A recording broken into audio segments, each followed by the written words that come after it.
Oi, gente.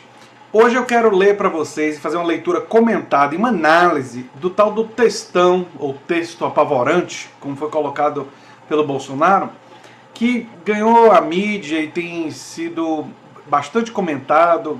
Inclusive amigos meus vieram me perguntar, você já leu, você já comentou sobre o texto postado pelo Bolsonaro, que o Brasil seria ingovernável, e tem uma série de outros detalhes sobre esse texto, e tem muitos erros analíticos no texto, e que eu vou aqui apontar, em alguns casos não são erros, em alguns casos há uma demanda por esclarecimentos do ponto de vista conceitual. Então tem muitos problemas no texto, e nós vamos tentar aqui fazer uma leitura comentada desse texto. O vídeo provavelmente vai ficar longo, mas se vocês tiverem paciência, eu peço que vocês acompanhem comigo até o final. Se você chegou agora, o canal é a Nova Máquina do Tempo, eu sou André Teixeira Jacobina, aqui a gente fala de política, de ciência e de filosofia, sessão de diálogos com especialistas, recentemente Maria Lúcia Fatorelli, tem Eduardo Moreira e muitas outras figuras extraordinárias na nossa sessão de especialistas, e o Filosofia Popular às sextas-feiras, que excepcionalmente eu vou fazer hoje, no sábado. Excepcionalmente eu vou fazer o Filosofia Popular hoje mais tarde. Enfim, gente, então vamos lá. Leitura obrigatória, texto apavorante, leitura obrigatória. Temos muito para agradecer ao Bolsonaro. Já começa mal. Vamos agradecer ao Bolsonaro pela Damares, pelo Paulo Guedes, por ele gostar de torturador. Já começa mal, mas vamos lá. Bastaram 5 meses de um governo atípico, sem jeito, com congresso e de comunicação amadora, para não mostrar que o Brasil nunca foi e talvez nunca será governado de acordo com o interesse dos eleitores, sejam eles de esquerda ou de direita. Começa dizendo uma pequena verdade, mas quem acha que era necessário o governo Bolsonaro para perceber isso é uma pessoa com baixíssimo nível de observação política. O Brasil, como outras democracias dentro de países capitalistas, é fortemente controlado pelas corporações empresariais. Tanto os partidos ditos de esquerda, com projetos mais à esquerda, e outros partidos com projetos mais à direita, são controlados por causa do financiamento de campanha pelas corporações empresariais. E sou eu que estou falando, não o texto. O texto, vocês vão ver, comete vários erros, mas vamos seguindo. Enquanto eu estiver lendo o texto, eu vou fazer um sinal assim. Agora vamos ao texto, né? Desde a tal compra de votos para a reeleição, os conchavos para a privatização, mensalão, petrolão e o tal presidencialismo de coalizão, o Brasil é governado exclusivamente para atender os interesses de corporações com acesso privilegiado ao orçamento público. Ele não está falando das corporações empresariais exclusivamente, ele está falando principalmente das corporações do mundo do trabalho. Inclui, e vai ficar mais claro mais à frente, né? Não só políticos, mas servidores, sindicalistas, aí ó, as corporações do mundo do trabalho, sindicalistas de toga e grupos empresariais bem posicionados na terra de poder. Só que os grupos empresariais que ele inclui são os verdadeiros dominantes. E ele coloca esses outros em patamar de igualdade, o que não é verdade. Mas vamos lá. Os verdadeiros donos, esses são os verdadeiros donos do orçamento. As lagostas do STF e os espumantes com 4 prêmios internacionais são só a face gourmet do nosso absolutismo orçamentário. Todos nós sabemos disso, mas queríamos acreditar que era só um efeito de determinado governo corrupto ou cooptado. Na próxima eleição tudo poderia mudar. Infelizmente não era isso, não era pontual. Bolsonaro provou que o Brasil, fora desses conchavos, é ingovernável. Agora vale um comentário.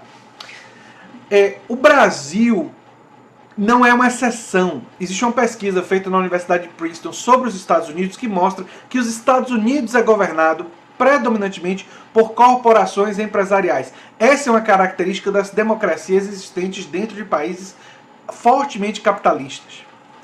Os países que adotaram o estado de bem-estar social e que ampliaram a participação popular são estados que minimizam esses efeitos do capitalismo.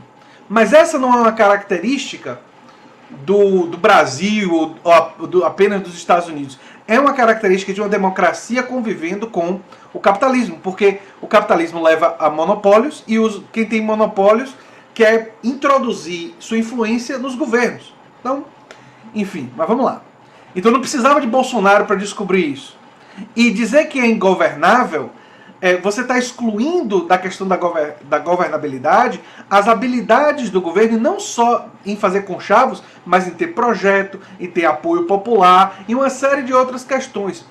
O governo do Equador fez uma auditoria cidadã e pública de sua dívida e conseguiu executar e finalizar boa parte, praticamente finalizou sua dívida pública. Mostra que é possível fazer. O governo do Equador fez, porque o presidente tinha apoio da população para fazer isso. Então, é possível governar sem conchavos em vários outros países, inclusive no Brasil também é possível, mas precisa de um projeto, precisa de apoio popular, precisa trazer a população para participar do poder, uma série de coisas que infelizmente na nossa jovem democracia tem acontecido ainda muito pouco. Mas vamos seguir. Descobrimos que não existe nenhum compromisso de campanha que possa ser cumprido sem que as corporações deem suas bênçãos, sempre a contragosto. Nenhuma simples redução do número de ministérios pode ser feita. Corremos o risco de um MP caducar e o Brasil ser obrigado a ter 29 ministérios e voltar para a estrutura do Temer. Isso é do interesse de quem? Qual é o propósito de o Congresso ter que aprovar a estrutura do Executivo, que é exclusivamente do interesse operacional desse último, além de ser promessa de campanha? É uma questão estrutural que ele está criticando aqui. Tem elementos... O texto ele é interessante porque ele usa de elementos de verdade, mas normalmente o alvo está equivocado. Mas vamos seguir. Querem, na verdade, é manter nichos de controle sobre o orçamento para indicar aos ministros que vão permitir sangrar esses recursos para objetivos não republicanos. Historinha com mais de 500 anos por aqui. A manutenção dos ministérios, ela se dá, a expansão dos ministérios, ela se dá novamente com grande pressão das corporações empresariais. E o Bolsonaro, longe de ser uma exceção, Bolsonaro colocou em vários ministérios raposa cuidando do galinheiro. Pessoas, no Ministério do Meio Ambiente, ele colocou o Ricardo Salles, um cara que não tem nenhum interesse em realizar nenhuma das atividades necessárias para a proteção ambiental e para a economia sustentável. Ele é um cara que ele é contrário a isso e foi colocado numa posição de poder. O mesmo se pode dizer do Abraham Weintraub, uma pessoa hostil ao ensino universitário e acabou se mostrando hostil à educação em geral, defendendo os cortes do Ministério da Economia. Então, longe do governo Bolsonaro ser diferente, o governo Bolsonaro reproduz boa parte da sangria em favor de interesses escusos, no caso do Ministério do Meio Ambiente, no interesses do pior que existe do agronegócio. Porque mesmo entre o agronegócio existem figuras mais que olham para o futuro, digamos assim, e figuras presas ao passado. E ele está associado às piores figuras, as figuras presas ao passado. Mas vamos seguir. Lendo o textinho.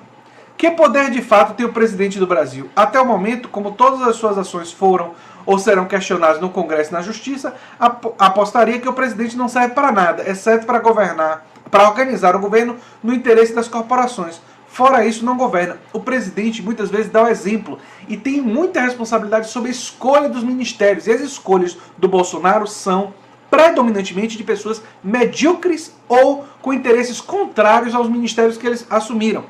Então Bolsonaro tem muita responsabilidade sobre erros gravíssimos e tem poder, como ele já provou, de forma ruim, censurando propaganda do Banco do Brasil e outras atividades, de vetar medidas e de propor medidas. Então o presidente, num regime presidencialista, tem sim muito poder, mas ele não é rei.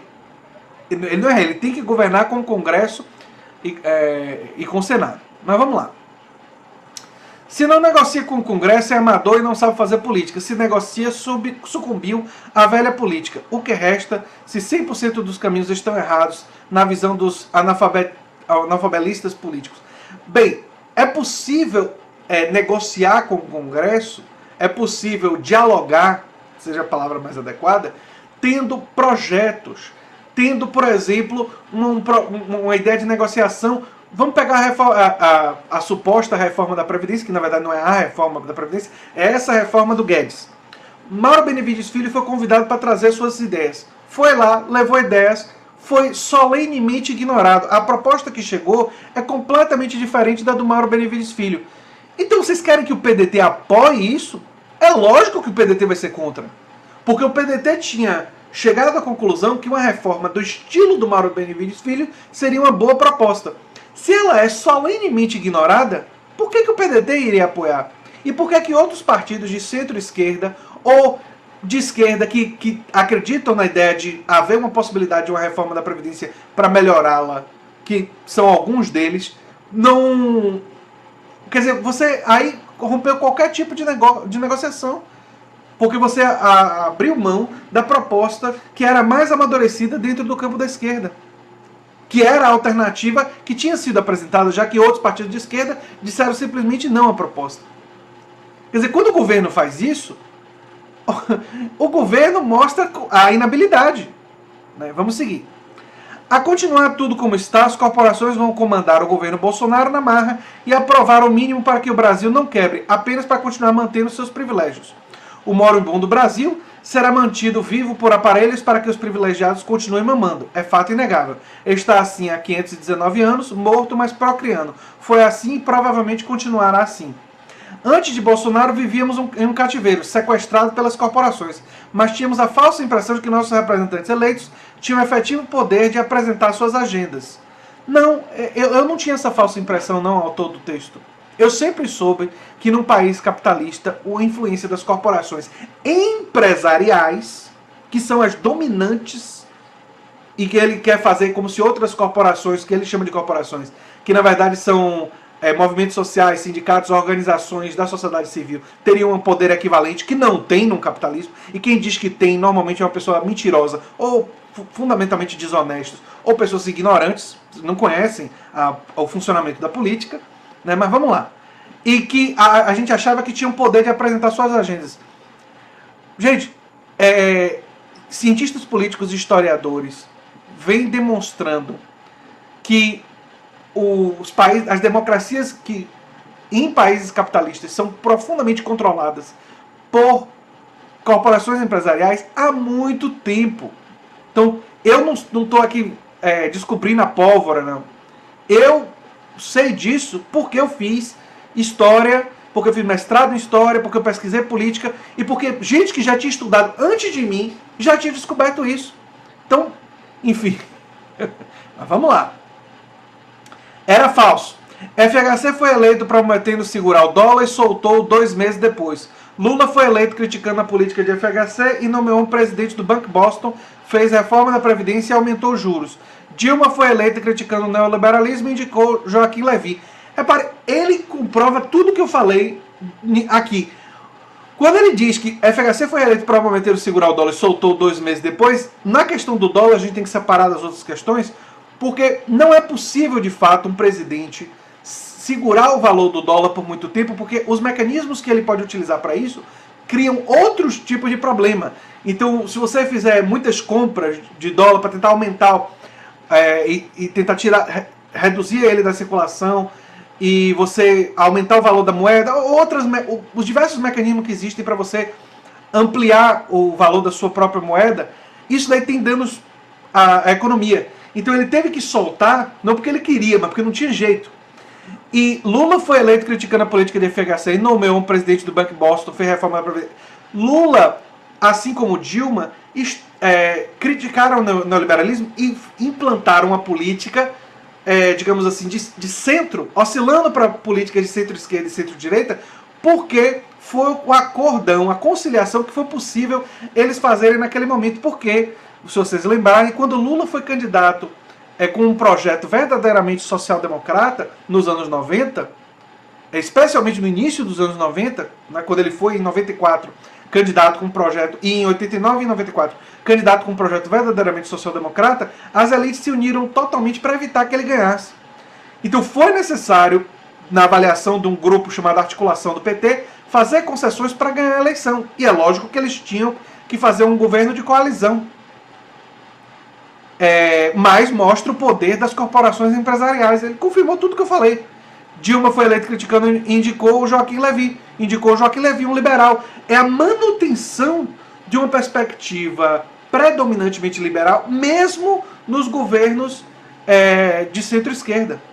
E quem diz que o PT não é centro-esquerda e vai me ridicularizar nos comentários, existe uma tese de doutorado, A Esquerda para o Capital, de Aurelino Coelho, que prova isso.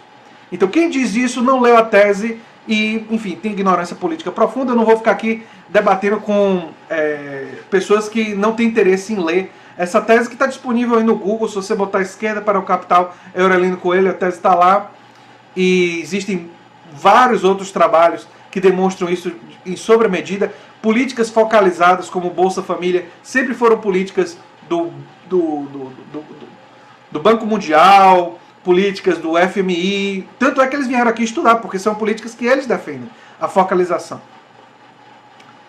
Tudo para manter o cadáver procriando por múltiplos de 4 anos. Agora, com a agenda de Bolsonaro, como a agenda de Bolsonaro não é do interesse de praticamente nenhuma corporação, pelo jeito nem dos militares, o sequestro fica mais evidente e o cárcere começa a se mostrar sufocante.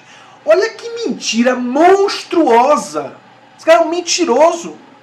Como não é do interesse de nenhuma corporação, a reforma da Previdência definida pelo Guedes é do interesse de todas as corporações empresariais, de todos os monopólios.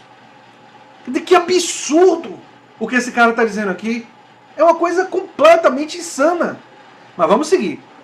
Na hipótese mais provável, o governo será desidratado até morrer de inanição, com vitória para as corporações, que sempre venceram. Daremos adeus ao Moro, Mansueto e o Guedes. Estão atrapalhando as corporações, não terão lugar por muito tempo. Guedes é um representante do interesse dos bancos e das corporações do setor financeiro e das corporações empresariais. Do que esse cara está falando? Que seja lá quem foi que escreveu isso daí. Na pior hipótese, ficaremos ingovernáveis e os agentes econômicos internos e externos desistem do Brasil. Teremos um orçamento destruído, aumentando o desemprego, a inflação e com calotes generalizados. Perfeitamente plausível, claramente possível. A hipótese nuclear é uma ruptura institucional irreversível com desfecho imprevisível. É o Brasil sendo zerado, sem direito para ninguém e sem dinheiro para nada. Não se sabe como será reconstruído, não é impossível, basta olhar para a Argentina e para a Venezuela. A economia desses países não é funcional, podemos chegar lá, está longe de ser impossível.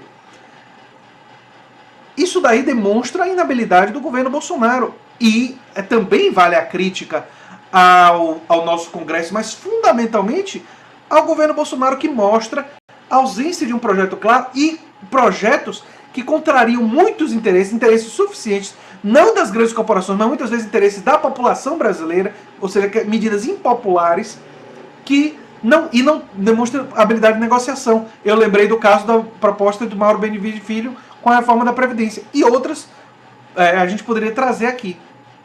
Agradecemos a Bolsonaro, pois em menos de 5 meses provou de forma inequívoca que o Brasil só é possível governar se atender aos interesses das corporações. Não.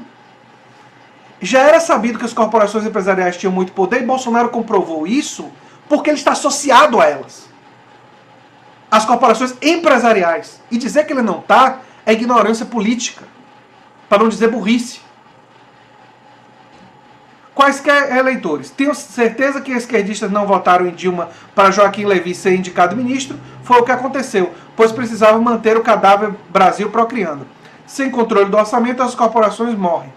O Brasil está disfuncional como nunca antes. Bolsonaro não é culpado pela disfuncionalidade, pois não destruiu nada. Aliás, até agora não fez nada de fato, não aprovou nada, só tentou e fracassou.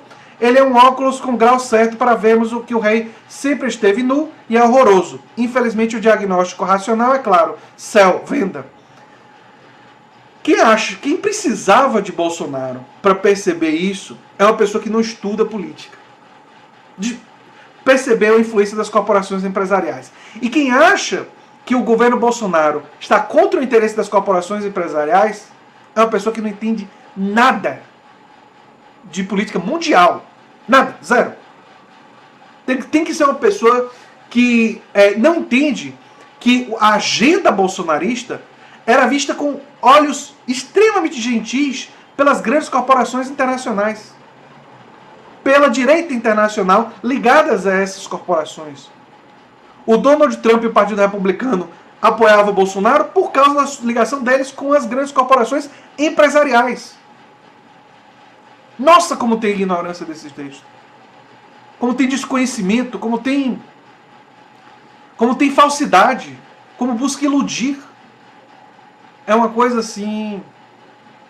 É lamentável. É lamentável. Sobre ele não ter culpado por essa disfuncionalidade, o governo Bolsonaro tem só 4 meses. Ele é responsável pelas indicações de ministérios desastrosas, ele é responsável pela inabilidade em dialogar com outras propostas de reforma da Previdência. Ele é responsável por indicação de pessoas como a Damares, que tem desequilíbrio mental. Ele é responsável por todas essas coisas. Mas ele, claro, não é responsável pela crise econômica que o Brasil vivia antes dele assumir. Lógico que não.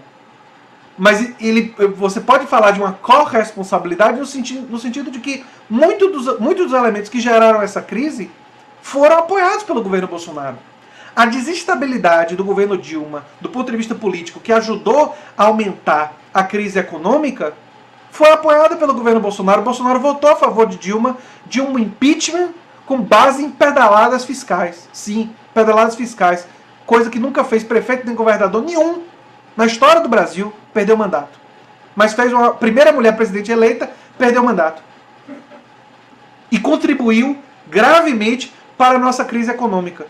Então, o governo pode não ter responsabilidade, mas o grupo político apoiou medidas que ajudaram a construir a situação que está aí.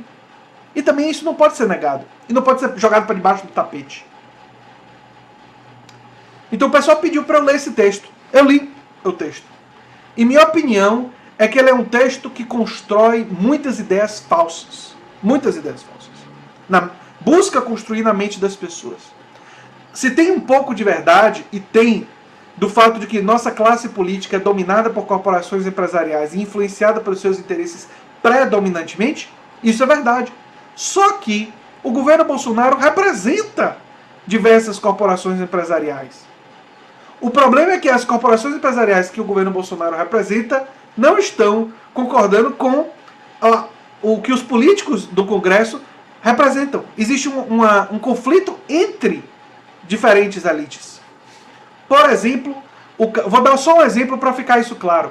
Guedes defende o fim dos subsídios fiscais ao agronegócio, porque ele quer privilegiar uma perspectiva que favorece as corporações empresariais internacionais, no que tange a ideia de livre mercado. O que iria privilegiar essas corporações. Só que aí as corporações empresariais ligadas ao agronegócio brasileiro, que dependem do subsídio, estão contra Guedes. Então é um conflito. Repare, o povo não está nesse conflito. Não tem os únicos poucos que estão defendendo alguma coisa para melhorar a situação e políticas que visam proteger os mais pobres e a classe trabalhadora são os partidos de esquerda e centro-esquerda. Fragilizados, com baixa capacidade de proposição, com proposições como a do Mauro Benevides Filho, que tem muitos méritos, mas que não é nem tão forte assim em termos dessa defesa quanto eu gostaria, por causa da conjuntura nacional. É claro, é muito, muito melhor do que a proposta do Guedes, não tem nem comparação. Não há nenhuma base de comparação, na verdade. Enfim, é isso aí. Se você gosta do que eu faço, se inscreva, dê um like, compartilhe. Se você quiser apoiar a gente, links vão estar nos comentários fixados para vocês apoiarem o canal. Não tenho mais nada a dizer sobre esse texto. E se eu pensar alguma coisa em um próximo vídeo, quem sabe eu acrescento. Mas o vídeo ficou bem longo. Um abração, gente, e até o próximo vídeo. Tchau, tchau.